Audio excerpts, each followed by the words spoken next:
Mad max তার ল্যাবে একটি শয়তান রাক্ষস তৈরি করে। এরপর সে তাকে বলে, যাও আর তুমি এমিলিকে আমার কাছে নিয়ে এসো। রাক্ষস বলে, ঠিক আছে। এরপর এমিলিকে খুঁজতে খুঁজতে রাক্ষস গ্রামে আসে। এরপর সে দেখতে পায় এমিলি আর চিন্টু খেলা করছে। এরপর সে তার জাদু শক্তি দিয়ে এমিলিকে বন্দি করে ফেলে। এরপর সে এমিলিকে নিয়ে ওখান থেকে চলে যায় আর সেসব চিন্টু দেখছে।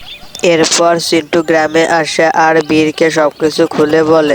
এরপর বীর ম্যাডম্যাক্সের ল্যাবে যায়, কিন্তু তাকে কোথাও পায় না। এরপর সে দাদুর কাছে আসে। এরপর দাদু তাকে বলে, ম্যাড ম্যাক্স আর ওই রাক্ষস জাদু গুহায় আছে, তোমাকে ওই জাদু গুহায় যেতে হবে।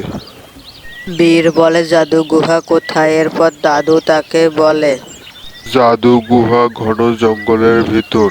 এরপর বীর বলে, ঠিক আছে আমি যাচ্ছি। এরপর বীর জাদু গুহায় সে গুহায় ঢুকে দেখে এমিলি বন্দি। এরপর সে ম্যাডম্যাক্সকে বলে, তুমি এমিলিকে ছেড়ে দাও আর নয়তো আমি তোমাকে মেরে ফেলবো।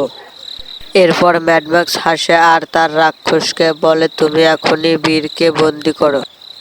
এরপর বীর তার শক্তি দিয়ে রাক্ষসকে বন্দি করে ফেলে আর এমিলিকে মুক্ত করে দেয়।